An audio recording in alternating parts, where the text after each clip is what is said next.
nos habíamos quedado. Me parece, ¿verdad?, que estábamos discutiendo las características del modelo federativo implantado en Centroamérica. Esto porque estábamos analizando la Constitución de la República Federal de 1824.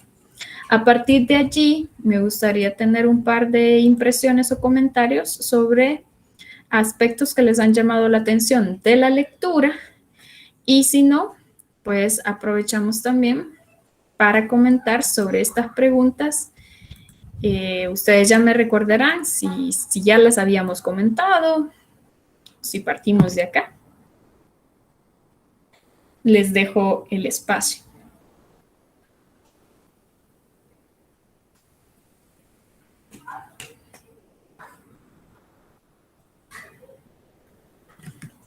En la última vez que nos reunimos, me parece que esto lo estábamos revisando, pero quizás no lo desarrollamos, se quedó como tarea, ¿verdad?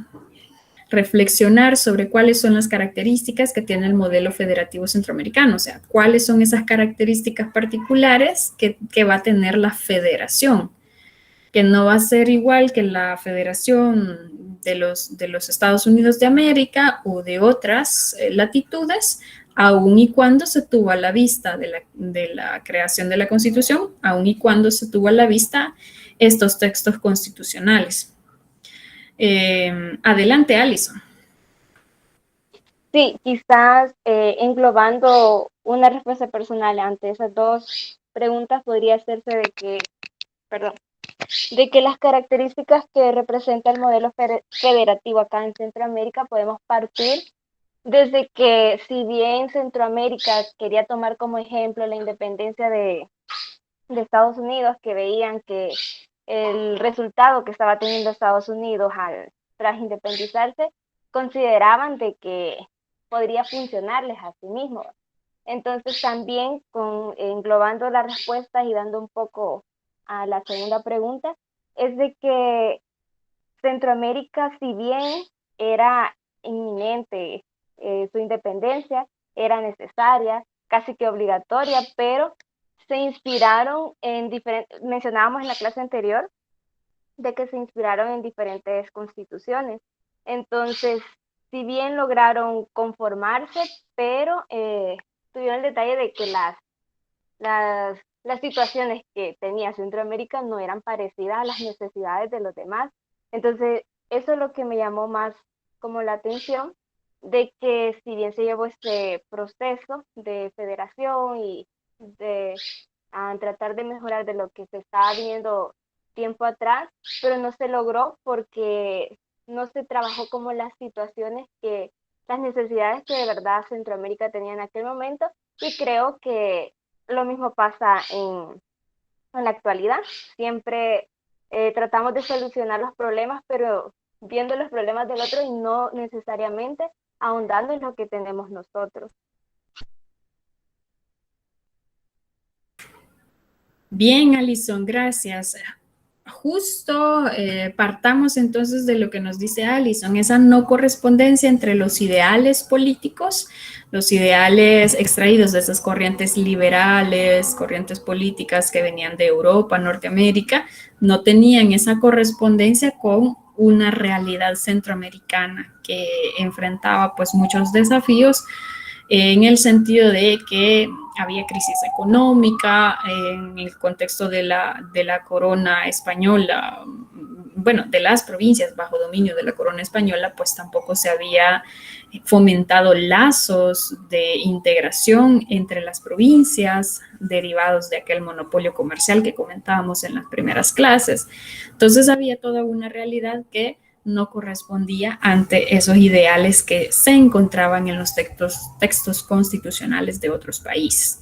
Por lo tanto, ¿verdad? Yo no sé, me parece que lo habíamos abordado ya, esto de las características de la Federación Centroamericana y las contradicciones de la Constitución van como un poco de la mano, en el sentido que dentro de la misma Constitución se van a establecer estas características que van a derivar en en el fracaso de este modelo federal. Por ejemplo, lo importante que hemos remarcado ya sobre el tema de la distribución de las competencias dentro de un Estado federal y que en la práctica al interior de la federación, pues tanto a nivel de poder federal central como de estados federados, había una dualidad de funciones, esto del establecimiento de un poder ejecutivo y legislativo en ambos niveles, y que no había una coordinación entre ambos, va a llevar no solo a que en lugar de generar mayor integración se fomenten los localismos, sino que también la duplicidad de funciones que va a estar presente a lo largo de esta administración.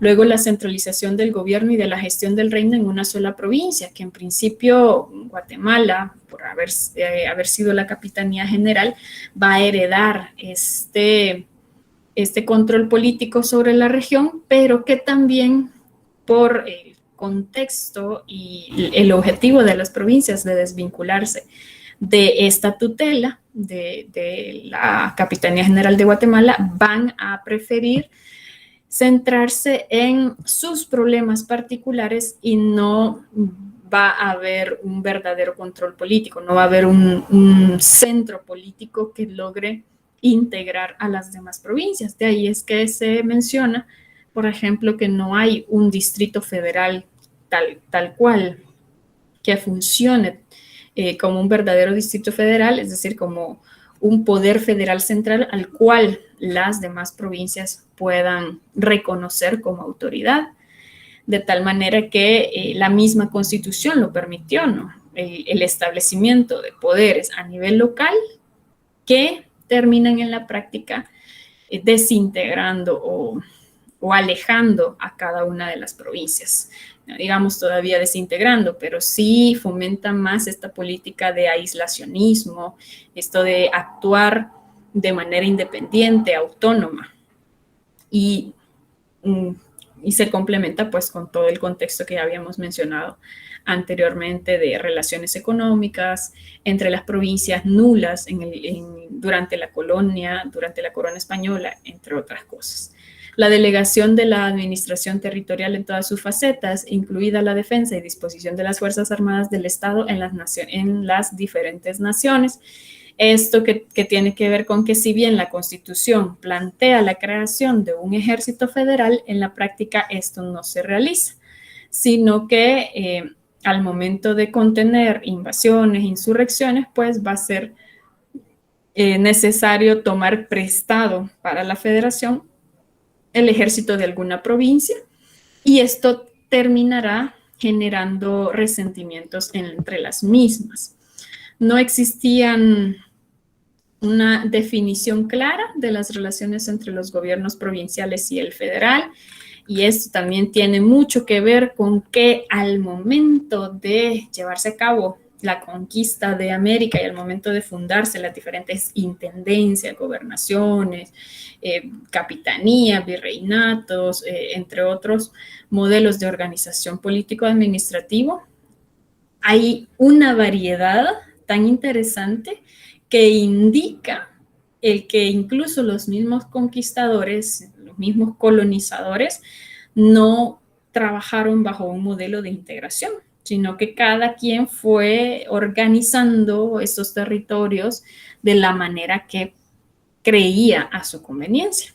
Entonces eso, que funciona así, después de la llegada de los españoles a América y va a funcionar así por más de 300 años, pues va a tener repercusiones en la manera en la que las provincias van a estar relacionándose entre sí. Es decir, en lugar de generar relacionamiento entre sí, entre las provincias, pues lo que va a haber al contrario es una política de aislacionismo. Y luego todo esto expuesto, ¿no? Fundamentado sobre las bases ideológicas políticas que la Constitución reconocía, a pesar de que la Constitución estaba inspirada en modelos de éxito. Pero ahí está nuevamente la idea de que no había una realidad sobre la cual fundamentar esas visiones o esas posiciones ideológicas. Al no existir un poder ejecutivo fuerte, van a prevalecer los localismos que se refugiaban en el Parlamento. Si recordarán, en la última sesión les comentaba cómo había quedado conformado el primer Congreso de la Federación, con una mayor participación, una mayor representación de parte de Guatemala frente a las demás provincias que, en razón de la cantidad de población, pues no podían contar con una mayor representatividad en el Congreso. Entonces, esto también va a alentar a divisiones al momento de tomar decisiones a nivel federal. La Constitución estableció un sistema federal en el cual la jurisdicción de cada estado quedó magnificada frente a un poder federal difuso e impotente. Poco reforzando esto que ya hemos mencionado, sobre que la misma Constitución no hace una correcta identificación de cuáles son las funciones que se van a desempeñar en el ámbito federal y en el ámbito interno de cada uno de los estados federados. Dicho esto, planteando todo este panorama, pues no va a ser extraño que el proyecto de Estado federal vaya a fracasar y no durará mucho, más bien unos 14 años y hasta ya por 1838, 1840, se alargan algunas cuestiones por ahí, es que el Estado federal de la República del Centro de América se va a disolver. Con lo cual, en esta sesión vamos a aprovechar para comentar, y digo comentar porque sí les quiero pedir que ustedes comenten cuáles son estas causas de la disolución política del Estado federal, recordando también que en el fondo, como no existe esta coherencia entre lo que decía Carlos Marx, la infraestructura o la estructura y la supraestructura, entendiéndose en este caso esa base económica que no corresponde a los planteamientos de un Estado federal. Este va a ser uno de los principales problemas de fondo. Hay un problema que tiene que ver con que hay personas que simpatizan con ideas republicanas, ideas democráticas, los liberales, ¿no? Que van a optar por esta forma de organización del Estado y que de hecho muchos de estos habían sido los grupos que habían dirigido la lucha por la independencia. Estas ideas republicanas, democráticas, liberales no tienen, reitero esta idea, una correspondencia con la realidad histórica, la realidad, valga la redundancia, real de Centroamérica. Y acá, por ejemplo, podríamos hacer la reflexión de qué es lo que funcionó en el caso inglés. La revolución industrial tuvo mucho que ver con el desarrollo también de una burguesía, también el tema del desarrollo de las clases intelectuales que pudieron sostener esos ideales planteados en el liberalismo político a través de ideas del liberalismo económico. Acuérdense de los representantes del liberalismo económico, Adam Smith, por ejemplo. Entonces, en Inglaterra, por ejemplo, sí había una burguesía, sí había una clase intelectual que cuestionaba la monarquía, que cuestionaban el papel incluso de la iglesia. En cambio, en Centroamérica, ya lo habíamos mencionado, las clases que realizaron la independencia no podían implantar las ideas democráticas y liberales porque no había ni siquiera había una especie de relación orgánica entre estos líderes y sus ideas, es decir, qué tan real era el sentido de quererlas llevar a cabo. Más bien, como lo hemos planteado, es el proceso de independencia, y podríamos pensar también el proceso de establecimiento de una federación, responde a unos intereses particulares de la élite que hasta ese momento no había sido considerado parte del poder. Entonces, alrededor de cómo se distribuye el poder, pues estos ideales políticos, filosóficos que hemos hecho alusión, pues se van a presentar como los justificantes para poder llevar a cabo estos cambios pero que al final estos cambios tampoco se iban a poder dar porque no se contaban con esas condiciones materiales. Y estos ideales o estos intentos de justificar, no intentos, estas justificaciones lleva a que de manera apresurada se establezca una constitución federal y que se adopte una forma de Estado federal sin que haya correspondencia entre los ideales de esta clase y la propia realidad.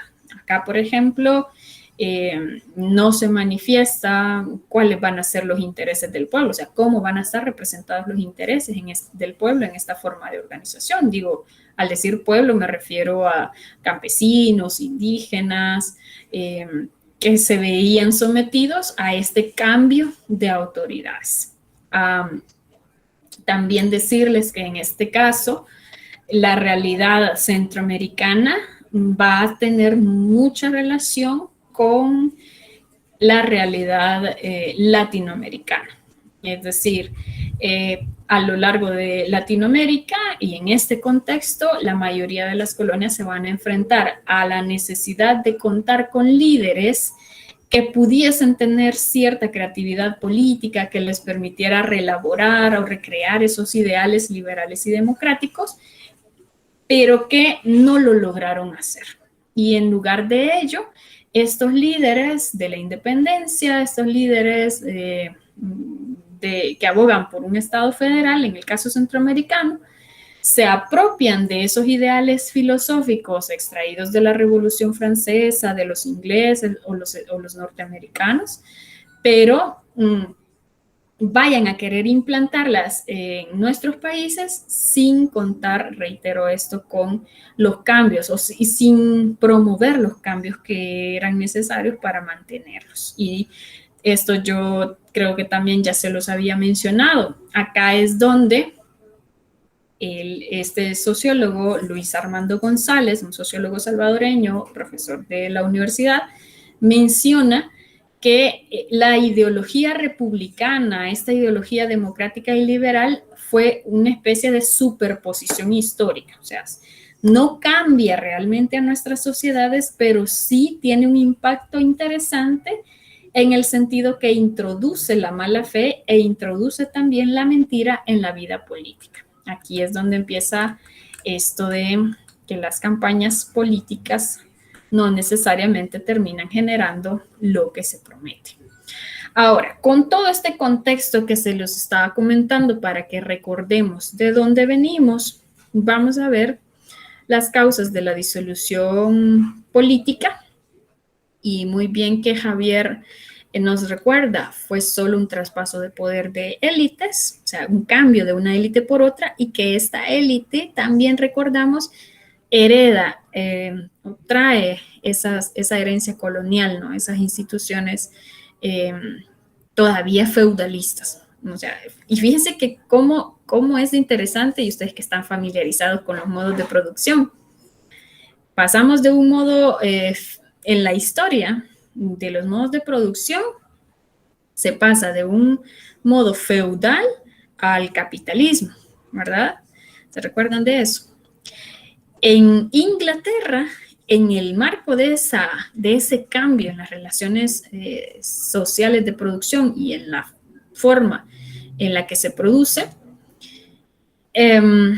allí es donde nacen todas estas ideas políticas del liberalismo político, del liberalismo económico. Pero hay un cambio real, hay una transformación de la estructura productiva, de las relaciones sociales de producción. En Centroamérica, ese cambio, ese traspaso del feudalismo hacia el capitalismo no se estaba dando. Marcela nos dice, seguimos siendo agrícolas en la producción, incluso lo podemos ver en eso, en la actualidad, que sí se promueve luego el sector industria, pero vamos como en ese retraso, ¿no? De los procesos. Entonces, ante una realidad feudal, porque así era como había estado organizado el sistema con el Imperio Español, ante una realidad así, lo que se busca es adoptar ideales que van más avanzados. Y ahí es donde hay un choque, donde no hay una correspondencia, donde no hay grupos que logren sostener esos cambios o que logren promover esos cambios o adaptar esos ideales a la realidad centroamericana. Así es que vamos a hablar ahora de las causas o de los factores políticos que contribuyen a la disolución de la federación. Vamos a ir haciendo un par de comentarios de cada uno de esos. Yo sí les voy a agradecer que levanten la manita para participar y comentar sobre lo que han leído, ¿verdad? Respecto a estos factores políticos. Y pues vamos a ir comentando un poco sobre hechos.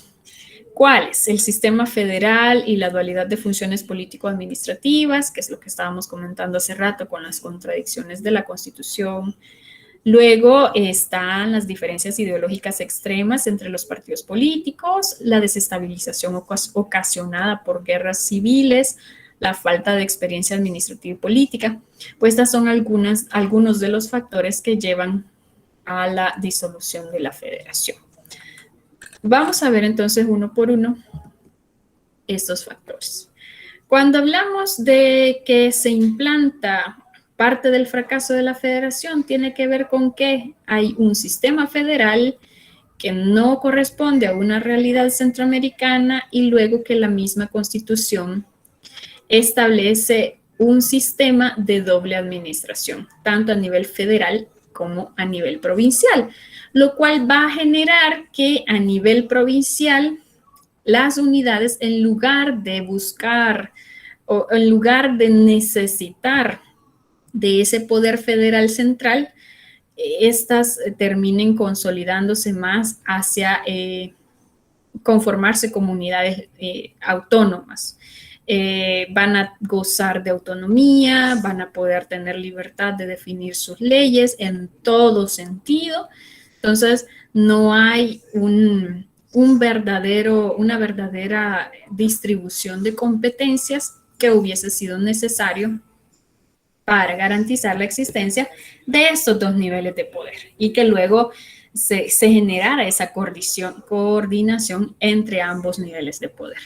La dualidad, dirá García Laguardia, la dualidad ataca principalmente la coordinación, la unidad de mando, los controles y la administración trabaja al borde del caos. Al repetirse, al no existir esta coordinación entre ambos niveles de poder, pues era lógico que en primer lugar se desoyera a la autoridad federal central, que luego se fue a ubicar en Guatemala y que Guatemala termina cargando con este resentimiento derivado del proceso colonial por haber sido la capitanía general de Guatemala, ¿no? Un centro de organización política administrativa importante para la corona española y que al final, en el contexto de la colonia, era Guatemala quien terminaba, bueno, las provincias lo veían así, era Guatemala quien terminaba imponiendo los impuestos, estableciendo los impuestos para las provincias, y era quien Guatemala, sin tener tanto la culpa, digamos así, va a cargar con todo ese resentimiento heredado de la manera en la que se había organizado el imperio acá en Centroamérica. Pero también con algo de razón en el sentido de que justo por esa posición de privilegio de Guatemala, también se beneficiaba. Y era el lugar en el que se había logrado un nivel de desarrollo o de organización político-administrativo más avanzado que en las demás provincias. Eso no se puede negar. Entonces, la Constitución, al no establecer de manera clara cuáles eran las funciones de cada uno de los niveles de poder, pues va a permitir que haya esta dualidad de funciones, que haya esta descoordinación y que al final terminará en el fracaso de la misma federación. ¿Qué otra cosa podemos decir de esto? Pues que aquí es donde tiene mucho sentido. Cuando yo en otras ocasiones les he contado de la importancia de no copiar modelos ajenos de organización política. Bueno, en general, no está bueno plagiar, ¿verdad? Y ustedes lo saben. No está bueno copiar estos modelos de organización, sobre todo cuando no hay una realidad a la que se pueda ajustar estas otras realidades externas. Es decir, lo que nos comentaba Alison al inicio de la sesión, pues lo seguimos sosteniendo. Por otra parte, a ver, ¿qué hemos leído acerca de los liberales y los conservadores? Acá les doy chance a ustedes.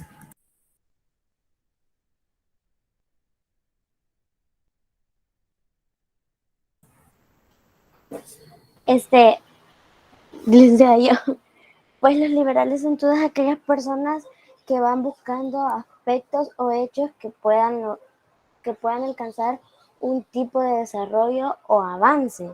En cambio, los conservadores son todos aquellos que, si bien es cierto, quieren un tipo de desarrollo o avance, tratan de ser como cuadrados, o sea, no tratan de buscar como el progreso de una manera, de una mente abierta, sino que siempre quieren buscar o alcanzar el progreso manteniendo las mismas costumbres, tradiciones o los mismos aspectos, pues no quieren cambiar nada, pero aún así quieren buscar un desarrollo. En cambio, los liberales quieren un desarrollo y buscan los hechos o la manera de que esto se den.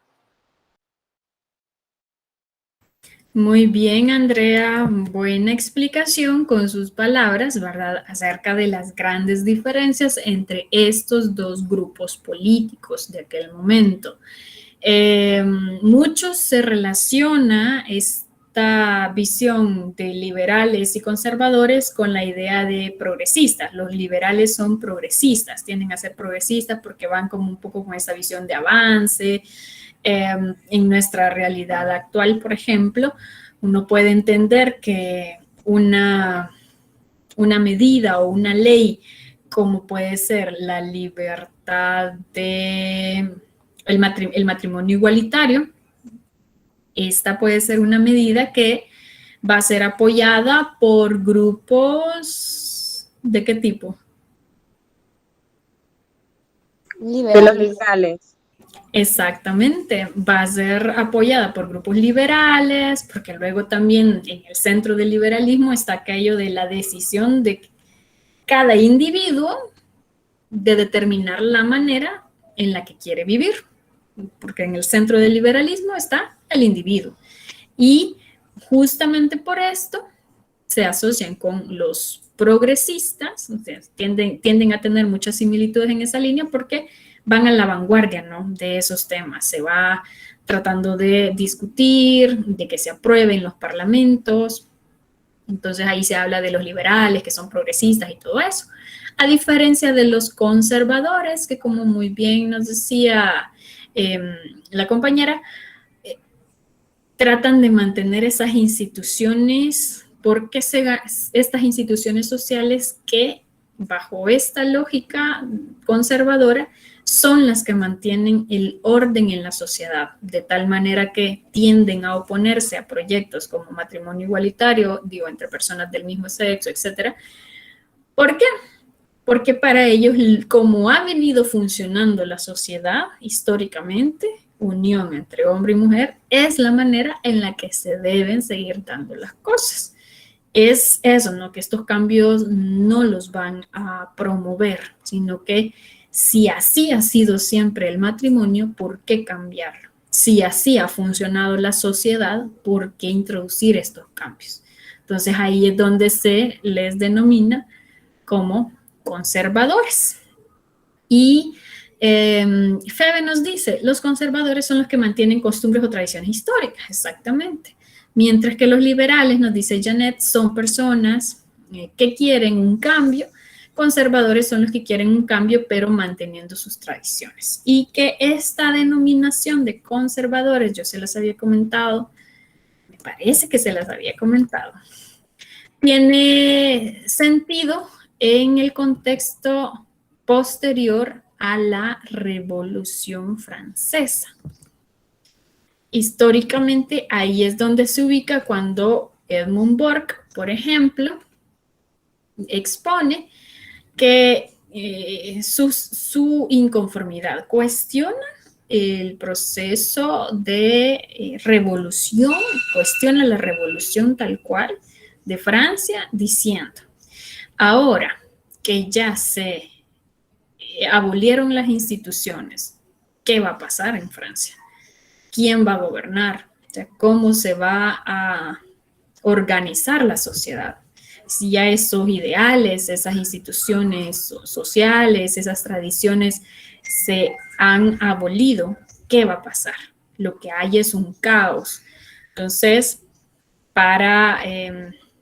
como crítica a esos cambios tan abruptos que se dan en ese momento, pues los planteamientos de Edmund Burke van a ser considerados como planteamientos conservadores. Estos que sí están de acuerdo con los cambios, pero los cambios tienen que ser controlados, tienen que ser lentos.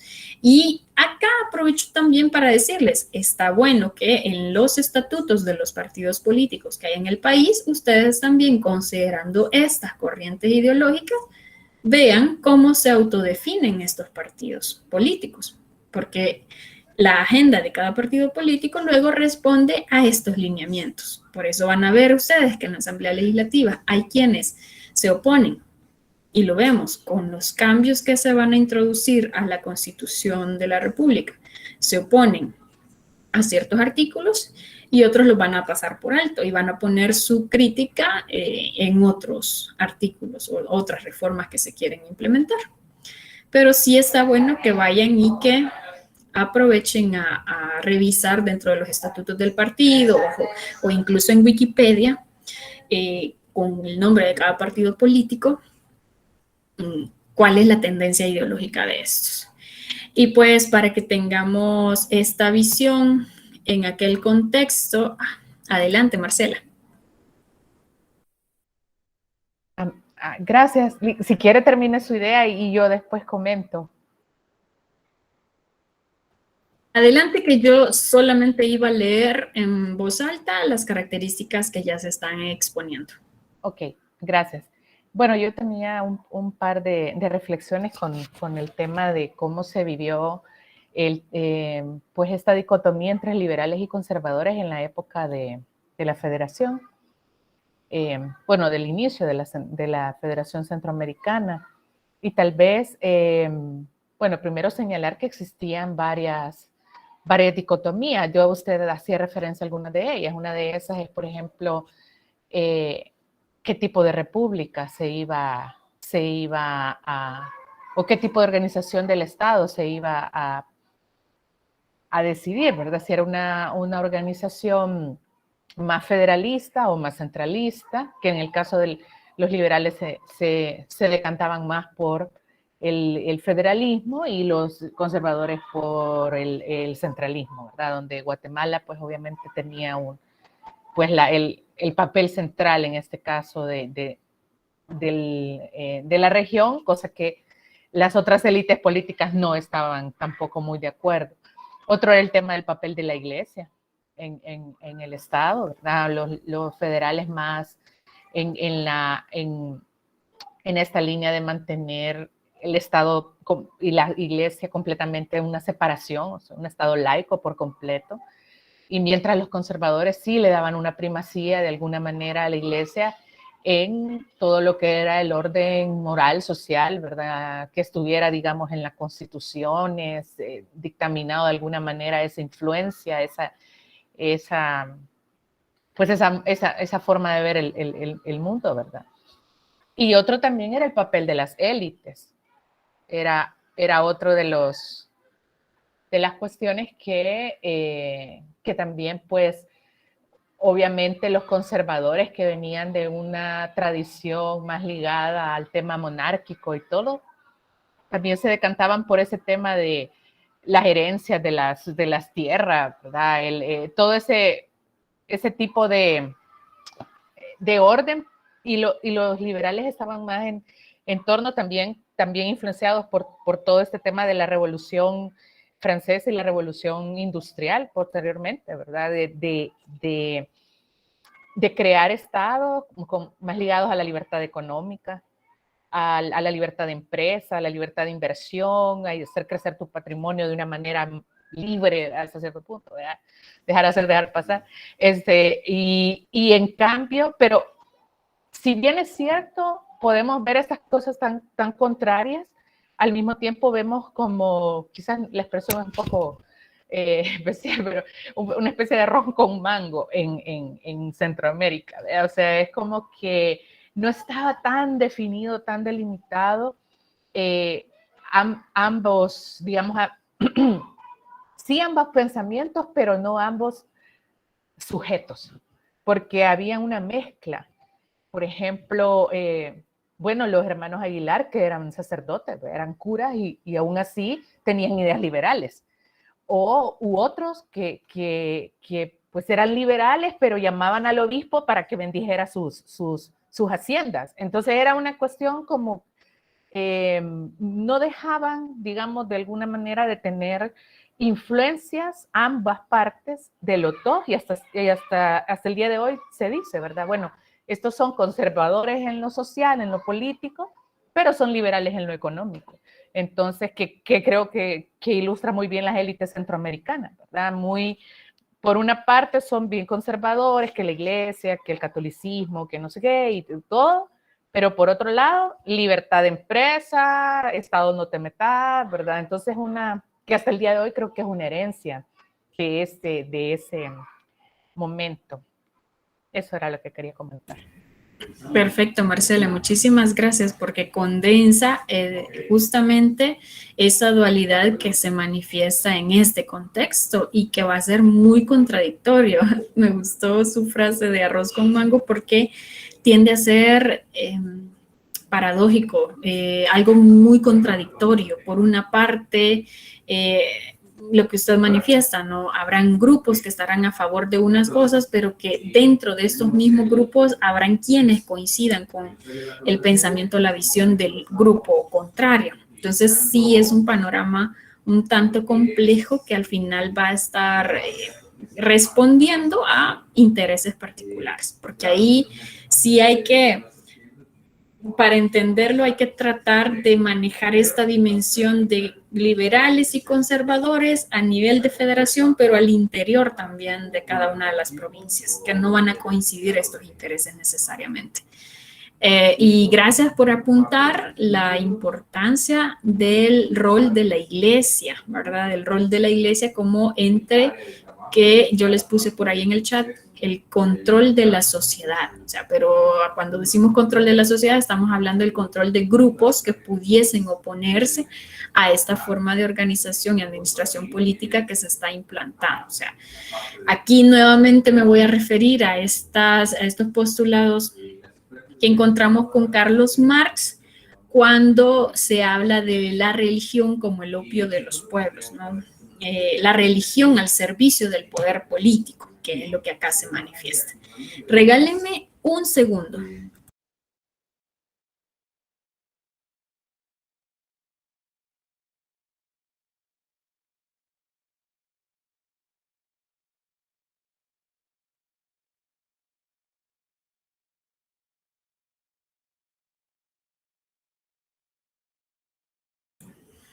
Gracias.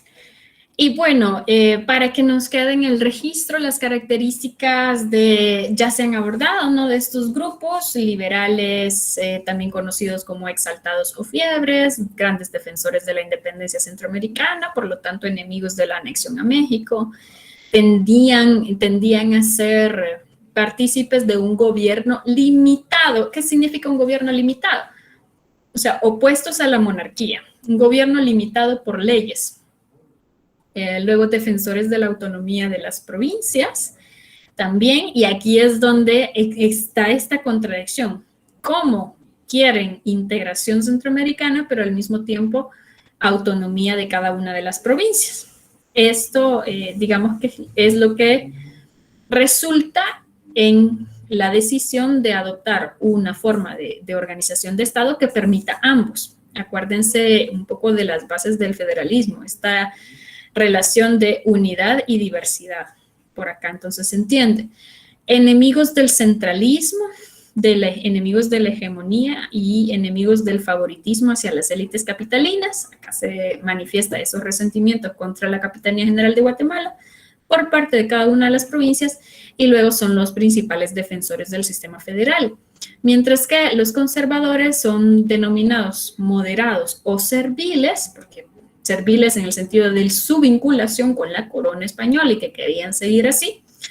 También partidarios de procesos controlados y lentos, algo que ya manifestaban ustedes, constituidos por familias nobles capitalinas, simpatizantes de un sistema imperial, por lo tanto, artífices de la anexión a México, con posibilidad de convertirse en la nueva aristocracia y con una ideología congruente con el sistema unitario o centralizado.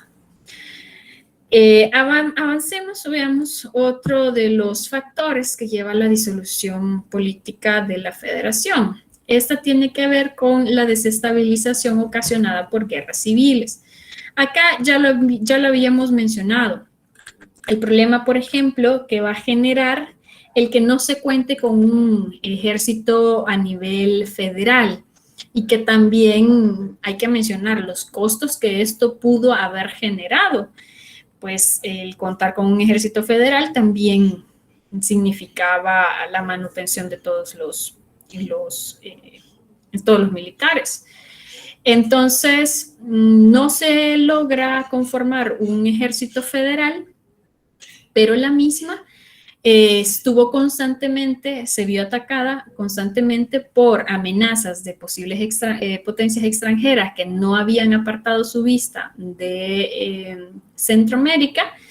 Y cabe aquí mencionar, de hecho, el papel de actores como el Reino Unido, lo habrán leído en su material de lectura, que nunca perdió esa esperanza de que Centroamérica le permitiese construir un canal interoceánico, un poco en la lógica de favorecer su libertad de navegación, ¿no? Y el comercio. Entonces, hay toda una serie de problemas al interior de las provincias que van a estar minando la estabilidad de la región centroamericana, y al no contar con un ejército federal, esto va a derivar en que se tenga que enviar al ejército de la provincia más cercana a atender esa emergencia. Algunos de los motivos de estas guerras incluían múltiples factores, como también la poca coincidencia de las autoridades de los partidos respecto al trabajo con objetivos y estrategias comunes, y cada provincia contaba con su propio ejército. Y eso de contar con su propio ejército también, de alguna manera, fomenta el localismo, fomenta la autonomía, en el sentido de decir, yo no necesito vincularme a ti. De hecho, esto también es un tema importante. He estado leyendo para abonar a estos conflictos que van más llevan más a estas tendencias desintegradoras que unificadoras en el contexto de la federación, también el papel de la geografía en Centroamérica. El hecho, por ejemplo, de que cada una de estas provincias se creara o se creyera autosuficiente. Y esto de creerse autosuficiente tiene que ver con, por ejemplo, qué necesidad tiene El Salvador de Guatemala, o qué necesidad tiene Honduras de Nicaragua. Si ustedes lo ven geográficamente hablando, cada uno de los países tiene perfectamente salida al mar, ya sea al Pacífico en el caso de El Salvador, o en el caso de Guatemala, Honduras, Nicaragua, Costa Rica y Panamá, tiene salida a los dos océanos, Atlántico y Pacífico. Entonces, ¿qué necesidad de interconexión real hay para sobrevivir, para comunicarse con el mundo? No hay un motivo de fuerza mayor, geográficamente hablando, que las vincule. Y esto va a ser también un elemento que abona a ese desinterés y, por el contrario, permite que cada una de las provincias se sienta autónoma. A eso le agregan el tema de que cada una tiene su propio ejército, Entonces, en lugar de fomentar vínculos unionistas, en realidad lo que se genere o lo que se provoque sea tendencias desintegradoras. Y ante estos choques, el resultado lógico va a ser pues conflictos entre las mismas provincias y al interior de las mismas provincias, derivados de estos conflictos también político-ideológicos. Bueno, ya voy con el tema de la asistencia, ¿ok? Vamos a finalizar esa parte de las causas políticas y luego les paso la asistencia. Otra de las causas o factores políticos que deriva en el fracaso de la federación tiene que ver con la falta de experiencia administrativa y política. La organización de la nueva nación fue adoptada sin la planificación correcta. Funcionarios públicos que eran nombrados por compadrazgo o sin la proyección de lo que sería su trabajo a realizar, y que esto también puede ser una realidad centroamericana, ¿no? Vean, y yo lo veo también desde el punto en el que yo puedo, por ser amiga de alguien o por yo tener un amigo, pero que yo sé que tiene las habilidades, tiene el liderazgo, tiene la capacidad, tiene la formación, que va a desempeñar un buen papel, y lo puedo apoyar, lo puedo promover a que me ayude en funciones de gobierno. Yo sé que esto no está bueno porque luego estamos hablando de nepotismo, pero se agrava todavía la situación cuando, además de acceder al poder por compadrazgo, por ser amigo de don fulanito, yo, que accedo al poder, no cuento con las habilidades, ni siquiera tengo la más mínima idea de a lo que me voy a enfrentar. Creo que eso personalmente lo veo como un agravante de esta situación, la falta de experiencia administrativa y política. Implica que estas autoridades al frente de la federación no contaban con experiencia, y luego si lo ven en el sentido de lo que hemos venido manifestando, pues era la clase criolla la que no había accedido al poder o a la que se le impedía acceder a puestos altos de gobierno. Eran justamente ellos quienes estaban ahora accediendo al poder y claramente no contaban con experiencia política o mucho menos especialización. Entonces contamos con funcionarios públicos incompetentes, contamos con funcionarios incompetentes que no se encuentran especializados para los cargos a ocupar, y son ellos a quienes se les delega el gobierno y la administración política de la federación. Líderes de gobierno sin experiencia administrativa ni política, lo cual pues contribuye para que afirmemos, ¿no?, el fracaso de la Federación Centroamericana, es decir, se entiende el por qué fracasó la Federación Centroamericana. Ahí hay factores de índole política. Y ahora veamos los factores económicos. Y antes de ello, asistencia, ¿verdad?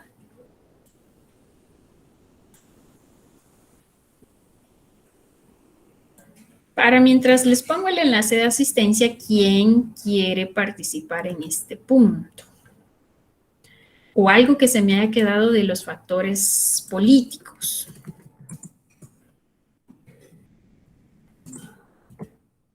¿Todo vamos bien hasta acá?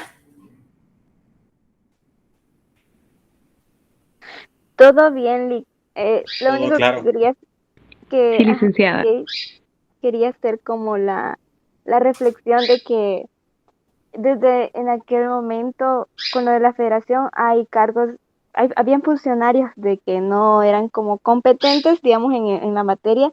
Entonces, qué lamentable que aún se repita este mismo factor, porque quizás también Centroamérica o los países latinoamericanos no hemos podido avanzar por ese mismo hecho, porque no se ha utilizado adecuadamente ni tanto el accionar de las personas, de los funcionarios, como de la capacidad que tienen los países, las naciones, porque Sabemos que cada una de las naciones centroamericanas tienen su potencial, pero lamentablemente no se les ha sabido como sacar el lucro. Orientarles.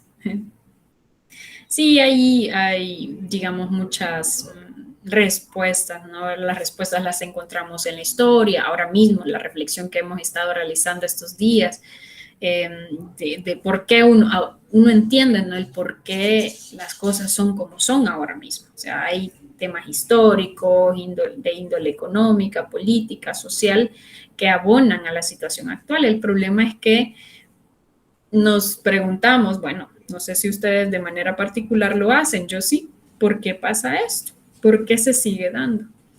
¿Por qué, a pesar de que nos estamos formando y que cada vez conocemos más, por qué luego sigue pasando esto? Entonces hay causas profundas ahí, como dirían Renován y, uy, ¿quién era el otro? Durosel.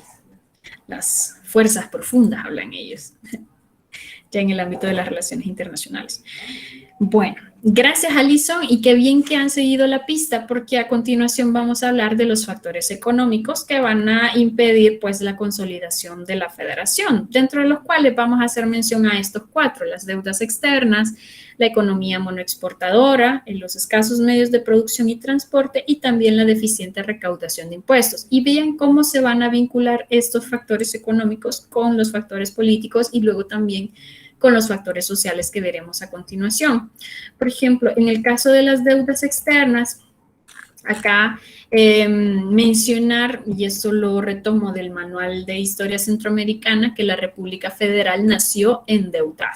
Ya, por ejemplo, se registra que para el 15 de septiembre de 1821 ya había una deuda de más de 3 millones de pesos, incluyéndose un adelanto de 1 millón que había sido otorgado por una casa de préstamos y que debía ser reintegrado. Entonces, desde el primer momento en el que nace la Federación Centroamericana, vamos a ver que enfrenta dificultades económicas. También vamos a ver que el endeudamiento era la práctica usual para obtener fondos. Allá para 1831, esto siempre en el Manual de Historia Centroamericana, pueden ver estos numeritos, ahí se registra que la deuda federal ya había aumentado, ya habían pasado un par de años, unos 10 años más, la deuda federal ya ascendía a 4 millones, más de 4 millones, 4.700.000 por ahí de pesos. Entonces, ¿qué es lo que vamos a tener? La práctica recurrente, ¿no?, de el endeudamiento para que la federación funcione. Y cuando digo la federación, estoy pensando en la administración, el gobierno federal como tal. Ya no digamos las dificultades económicas que a nivel provincial se estaban enfrentando. Por ejemplo, también en el Manual de Historia Centroamericana se expresa que el primer congreso, la primera asamblea legislativa, el primer congreso que se forma en 1825, no va a encontrar fondos o no va a encontrar una fuente de financiamiento para el presupuesto. Se aprueba un presupuesto federal, pero este presupuesto federal no está financiado. Entonces, ¿cuál es o a qué se ven obligados? Pues se ven obligados a lo que en nuestra historia reciente salvadoreña hemos visto. Se ven obligados entonces el Congreso a adquirir empréstitos. Y para esto entonces se abocan a ciertas casas, ciertos bancos extranjeros, y por eso también acá tiene mucho sentido cuando nos dicen independencia de qué o de quién, porque en aquel momento para financiar el presupuesto federal pues se recurre a adquirir préstamos con bancos extranjeros, por ahí aparecen bancos de Londres, y que algo que llama la atención, por ahí se encuentra, y si alguien lo busca en el material de lectura y lo comparte en el chat, estaría súper bueno. Por ahí la historia comenta que se realiza un préstamo por más de 7 millones de pesos que al final terminan llegando a Centroamérica solamente 328,000 pesos. O sea, de 7 millones, 328,000. Ni siquiera la mitad de lo que significaba el primer presupuesto federal. ¿Y qué fue lo que pasó ahí? Entre comisión por el manejo de la deuda, luego algo que va a ser agravante también para Centroamérica, a tantas deudas extranjeras, pues la federación se va a ver desacreditada ante el resto del mundo y esto hace que Centroamérica acceda a préstamos con altos intereses, más la corrupción imperante del momento va a generar que se registre, al menos en el libro, que de 7 millones de pesos solamente terminan llegando a Centroamérica 328,000 pesos. Y la deuda al final sigue siendo de 7 millones de pesos.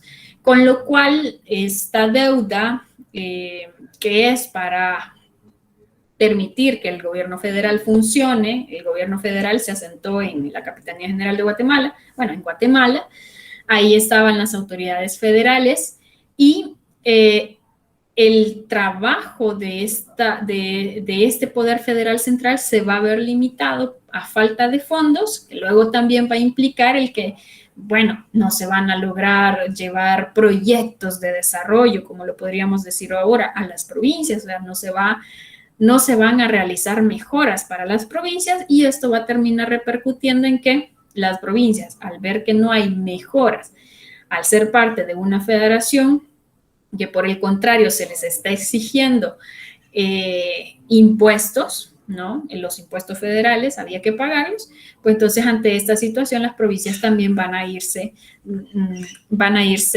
separando más todavía y desoyendo a ese poder federal central. Luego vamos a ver que hay otras situaciones agravantes que hacen que haya deuda para la federación, las guerras civiles y luego el episodio de la anexión a México también dejó endeudada a la federación.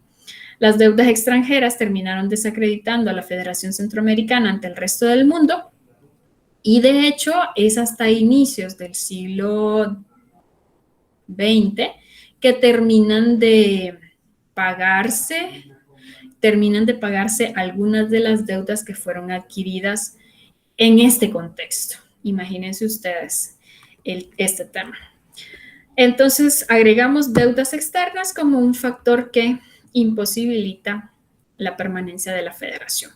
Luego están las causas reales, ¿verdad? Derivadas de la manera en la que estaba organizada la economía dentro de la región y el hecho de que históricamente también durante la colonia no se promovió una diversificación de las actividades productivas. Por ahí se habla del tabaco, se habla del añil, de la cochinilla.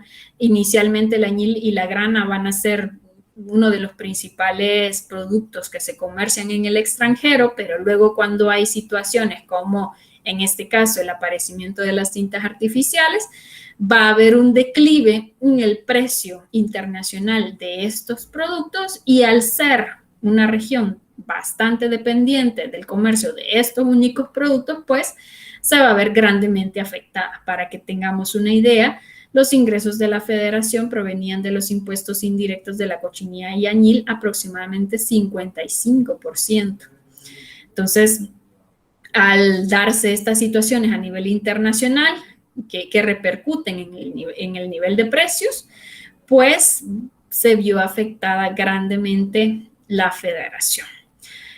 Acá es donde, yo no sé si sus profesores de Fundamentos de Economía les remarcaban mucho, ¿no? El tema de lo importante que es que un país no base toda su estructura productiva en un solo producto. O sea, fíjense, y esto es un poco contradictorio porque desde la visión, la lógica del comercio internacional, los países deberían dedicarse solamente a un producto, por aquello de generar estas ventajas comparativas. Me voy a especializar para ser el mejor.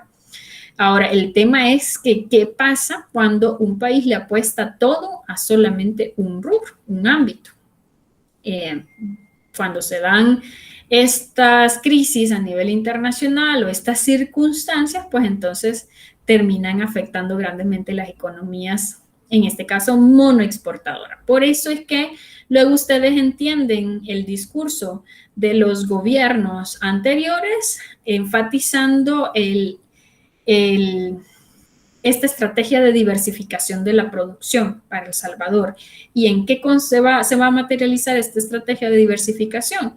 En que en lugar de basar sus actividades en el sector primario de la economía, o sea, en lugar de apostarle a la agricultura y ser agroexportadores, se va a empezar a industrializar la economía. Entonces ahí viene el establecimiento de las maquilas y pues hasta ahí hemos llegado a nivel de tecnología. Y últimamente que se habla de la exportación de productos nostálgicos, pero más allá no se ve una estrategia de desarrollo clara en este sentido. Ahora, en aquel momento, lo que va a generar el que Centroamérica esté limitado a pocos productos exportables es, bueno, no solo su vulnerabilidad ante la variabilidad de precios en el sistema internacional, sino que también la ruta comercial va a seguir siendo la misma que durante la época colonial. O sea, las provincias no cuentan con infraestructura suficiente, bueno, en todo caso me paso a la siguiente, ¿no?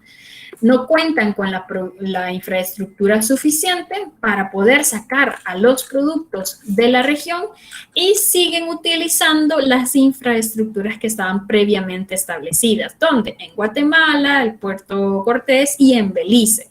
Entonces, lo que va a generar esto es que para utilizar esta infraestructura había que pagar ciertas cuotas por el derecho de uso de estas infraestructuras para transportar mercancías de exportación y de importación, con las consecuencias que esto genera. Por ejemplo, si es exportación, resta competitividad al poner en el mercado internacional a disposición productos a mayor precio, justo por estas cuotas que se van a pagar para poder sacar producto de la región. Y luego, si viene en sentido contrario, productos o mercancías hacia la región, pues estos terminarán estando a precios elevados. Para la región, pues había que también pagar por el uso de puertos, que reitero, no se contaba con esta infraestructura necesaria en todos los países. Y se tienden a utilizar también Belice, por ejemplo, que va a ser muy importante en aquel momento. Me parece que alguien levantó la manita. Adelante, Marcela. Sí, Liz, yo solo quería abonar que también, bueno, no solo era la historia de Centroamérica, sino toda Latinoamérica se vio, posterior a sus independencias, se vio en esta vorágine. De hecho, después de que habían pasado, digamos, de ser pues prácticamente pues dependencias de España, pasamos a ser dependencias de Inglaterra y Estados Unidos, y posteriormente Estados Unidos, pero también siempre con una relación de desventaja muy grande. Es como que, bueno, ahora que querés ser mayorcito y ser independiente, te vamos a tratar ya no como colonia, sino como un socio comercial, pero claro, con un nivel de desigualdad total. Entonces, realmente, bueno, aquí fueron enclaves, ¿verdad? Enclaves agroexportadores, pero en otros países, en Sudamérica, fue también la minería, por ejemplo, ¿verdad? Había una vinculación como perversa entre el comercio de materia prima, la minería, las finanzas, o sea, era un círculo vicioso del cual no podían salir, porque los mismos ingleses y gringos después le prestaban para que ellos pudieran comerciar, para que pudieran construir los ferrocarriles, para que pudieran construir las carreteras, los puertos, pero para beneficiarse ellos mismos, y entonces comienza a crecer también la deuda externa de Latinoamérica desde esa época. Entonces, definitivamente que si podemos encontrar creo yo, una causa histórica más o menos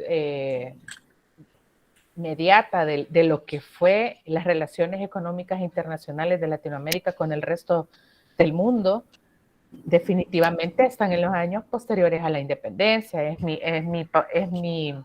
mi parecer, porque ahí lo que realmente se consolida es ese modelo, siempre un modelo colonialista, pero todavía más perverso, porque ya con instrumentos más modernos, ¿verdad? Ya no con la espada, con que aquí vengo y te conquisto, sino que ya con una cuestión, ya con bonos, con préstamos, con esas relaciones que ya van de estado a estado, tratándolos a los estados latinoamericanos como que fueran estados maduros cuando apenas estaban naciendo. Entonces como que nos lanzaron al agua demasiado pronto, al agua del comercio internacional y de todas las finanzas internacionales, que era una vorágine, y nosotros éramos economías de enclave y primarias. Entonces ahí creo yo que se vino al traste cualquier posibilidad de desarrollo y real independencia que hubiéramos podido tener. Muchísimas gracias, Marcela. Y usted me acaba de recordar otro aspecto que tiene también que ver con las condiciones exteriores del comercio centroamericano, que se dieron durante la época colonial, pero que igual no fueron, se mantuvieron también durante esta época, que tiene que ver mucho con el papel de los piratas, los corsarios, los filibusteros, que al final también fueron en detrimento de el comercio exterior centroamericano. Por ejemplo, hay un licenciado, Rodríguez Beta, que él habla que en el contexto centroamericano habíamos tenido cosas positivas. Por ejemplo, había una marina próspera en el contexto de la colonia, ¿no? Se habían mantenido fieles a una tradición esta tradición de monopolio comercial. Sin embargo, las incursiones piratas terminaron acabando con esta marina próspera. Las poblaciones de la costa, que en este caso el aspecto geográfico nuevamente hace su aparición, ¿no? La costa, que eran lugares que podían tener un potencial de desarrollo importante, la población que vivía alrededor de estas regiones, pues fue diezmada, y esta población tendió a migrar hacia el interior del país, dejando deshabitado toda esta parte que pudo haber sido un polo de desarrollo a consecuencia de la amenaza de la piratería. Podíamos haber tenido una agricultura y un comercio florecientes, pero al final termina imponiéndose el localismo.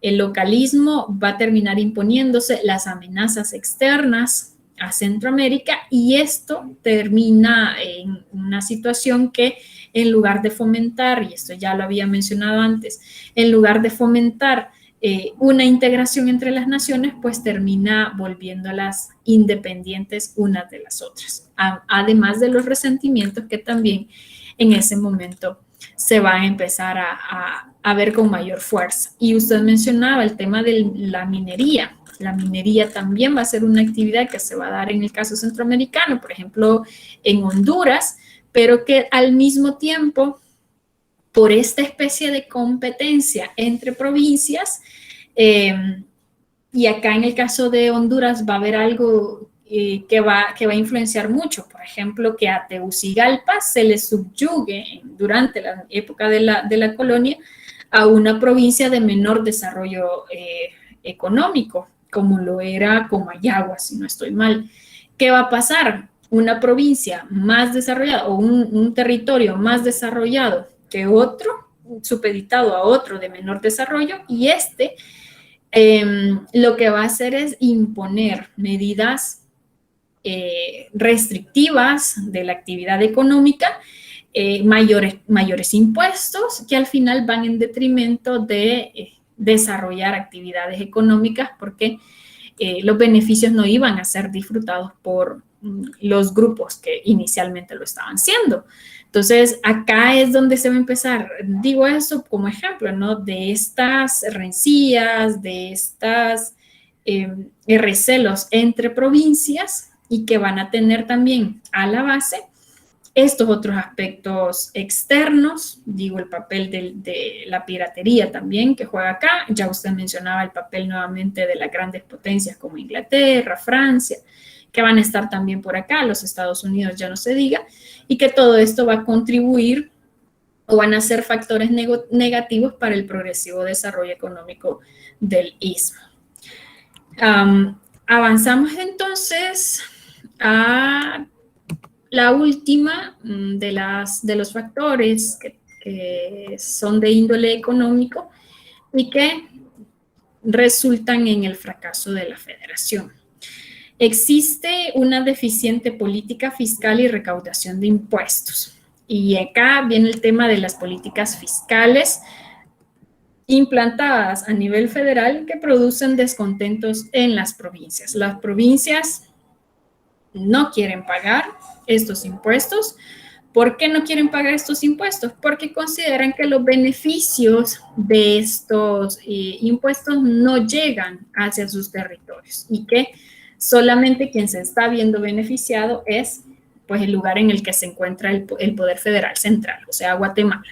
Por lo tanto, las provincias hacen uso exagerado de los nacionalismos, dejan de pagar impuestos y si se deja de pagar impuestos, pues también pone en aprietos a la administración federal. Si ya de antemano habíamos dicho que no se contaban con recursos suficientes para financiar el presupuesto federal, ahora ya no se diga cuando a esto se suma que las provincias dejan de pagar impuestos. Acá es entonces donde va a haber un descalabro, ¿no? A nivel administrativo, no va a haber para pagar a los funcionarios, no, mucho menos habrán iniciativas o fondos para desarrollar algún proyecto, digamos, en beneficio de alguna provincia, y todo eso pues prácticamente va a ser nulo. Y luego está la otra parte que tiene que ver con la distribución demográfica, la gente, ¿dónde vivía?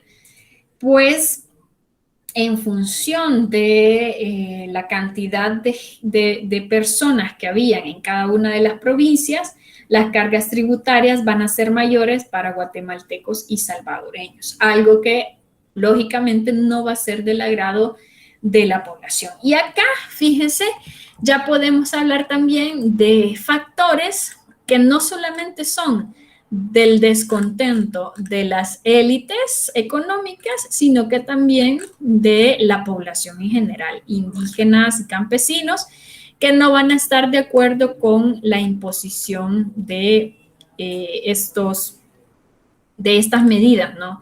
Que se estén estableciendo impuestos. Por lo tanto, esto va a generar también descontento entre la población. Se cuenta con un presupuesto nacional reducido y a esto le sumamos la inexperticia o lo que decíamos anteriormente de la falta de experiencia administrativa de las personas que están al cargo del gobierno, en el que se cuenta con personas ineficientes para recaudar impuestos. Entonces, si ni siquiera tenemos un personal que contribuye a recaudar impuestos para la federación, pues entonces todos esos elementos al final terminan generando una situación de crisis económica al interior de la federación.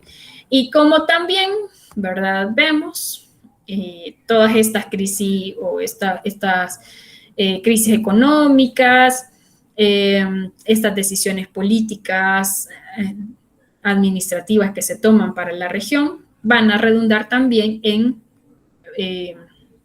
consecuencias sociales, dentro de los cuales vamos a encontrar resentimientos de las iniciativas privadas provinciales contra la élite capitalina, van a haber resentimientos localistas en las provincias, el llamado provincialismo, y luego también se va a evidenciar desigualdad de la ley hacia residentes extranjeros y residentes originarios del Istmo, que ustedes podrán adivinar, resulta en resentimientos de igual manera de parte de la población hacia las autoridades federales. Vamos con la primera, sobre los resentimientos de las iniciativas privadas en contra de la élite. Pues acá lo que podemos encontrar es que ya lo adelantaba un poco, ¿no? A mayor inversión de fondos públicos en Guatemala, menor porcentaje enviado a las provincias. Del presupuesto y de las iniciativas que sí lograban financiarse con las dificultades, la mayor, digamos, el mayor cambio o las mejoras se veían únicamente en Guatemala, donde estaba la capital, por decirlo así, de la federación. Y esto va a generar que en las provincias estos resentimientos afloren. Y principalmente estamos hablando de resentimientos en contra de la élite capitalina, por ser los principales beneficiarios de estas actividades. Se invierte más en Guatemala, por lo tanto, lógicamente, de ese presupuesto limitado, será menor el porcentaje que se va a enviar a las provincias. Y esto no va a permitir entonces desarrollar a toda la región de manera uniforme. Vamos a tener entonces empresas privadas descontentas, empresas privadas, la élite económica va a estar de cada una de las provincias, no se va a ver favorecida y por lo tanto van a generar resentimientos y descontentos, lo cual va a llevar hacia el establecimiento de alianzas entre élites provinciales que van a estar promovidas por la escasa aristocracia provincial. O sea, entre élites van a empezar entonces a organizarse en contra de esa forma de organización del Estado. Ya tendencias hacia la desintegración más que hacia la integración. En cuanto a los sentimientos localistas en las provincias, vamos a ver que en cada provincia existía un fuerte sentimiento de autonomía y de no dependencia del poder central. Por esto que les decía y que yo no vi que nadie me contestara en el chat. ¿Cuál es estas relaciones de interdependencia entre provincias? ¿En qué se manifestaba? No había. ¿Cuál es, por ejemplo, la necesidad? Vaya, ahora se los voy a plantear de otra manera. Pensemos en Sudamérica y pensemos en el caso de Bolivia. Geográficamente hablando, Bolivia tiene necesariamente que vincularse con otros países en función de que no tiene acceso o salida al mar. Entonces, para mover sus mercancías necesita contar con otros países, lo cual también va a ser un motivo para buscar integrarse a estos otros. Entonces, hay cierta necesidad. Yo necesito de ti en función de, hay un motivo, ¿no?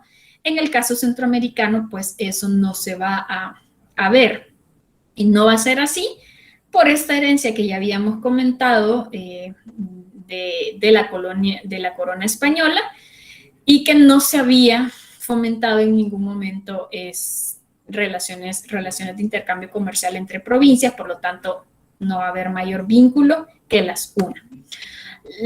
Y luego lo de la dependencia, no dependencia del poder central, que va a ser desde el momento de la independencia uno de los objetivos, ¿no? De vincularse de la tutela de Guatemala. Luego las actividades políticas en las que podían participar la mayoría de los centroamericanos eran escasas. Ya hablando a nivel de población en general, qué actividades, qué vínculos podrían existir, de tal manera que se pudiese hablar de una especie de identidad centroamericana. No hay, ¿verdad? En este contexto va a faltar mucho el promover el desarrollo de un sentimiento centroamericano y por el contrario lo que va a primar es más bien un sentimiento localista, por eso dice provincialismo, ese apego hacia esa provincia y más aún al territorio en el que se encontraban. Que no necesariamente, fíjense, termina siendo provincial, sino que incluso por esta forma de organización política en la que habían intendencias, en las que habían gobernaturas, en las que había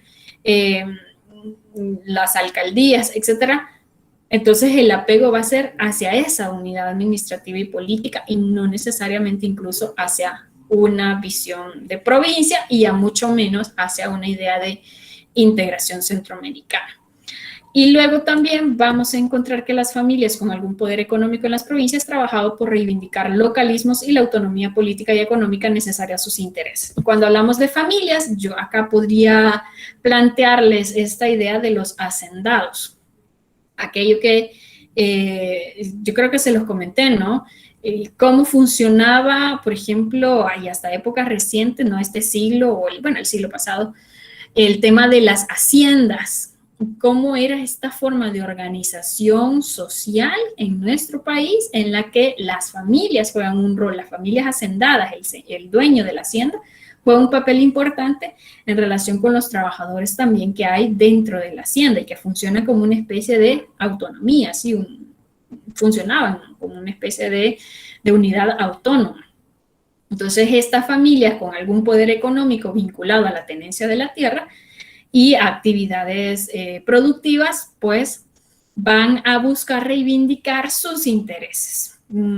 Preferimos y optamos por favorecer a nuestro territorio en detrimento de una visión más integral.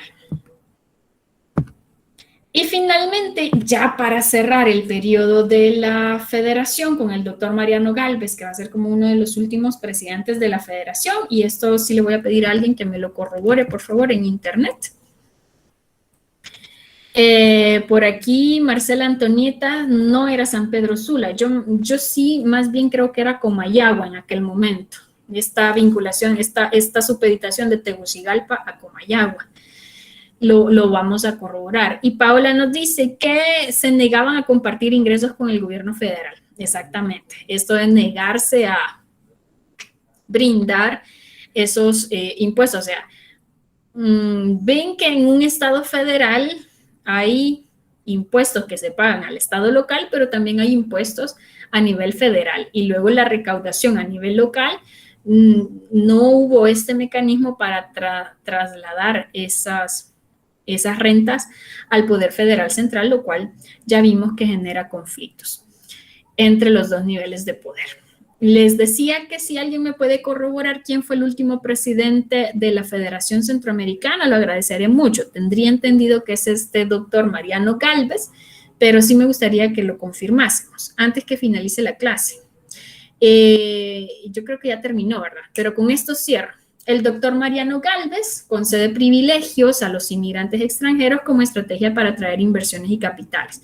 ¿Y esto en qué va a derivar? Descontento entre familias, de las élites tradicionales y también descontento entre familias campesinas que carecían de tierras aunque las necesitaban. Entonces, como una medida para fortalecer o quizás para promover el desarrollo económico y productivo de la región, se plantea estos privilegios hacia los extranjeros, exoneración de impuestos, concesión de tierras baldías, etcétera. Pero esta va a ser una medida impopular. ¿Por qué? Porque las élites tradicionales no se ven beneficiadas de esta medida y las familias campesinas que necesitan tierras para vivir tampoco se ven beneficiadas. Entonces, esto nuevamente va a abonar hacia toda esa serie de descontentos que hay para la región.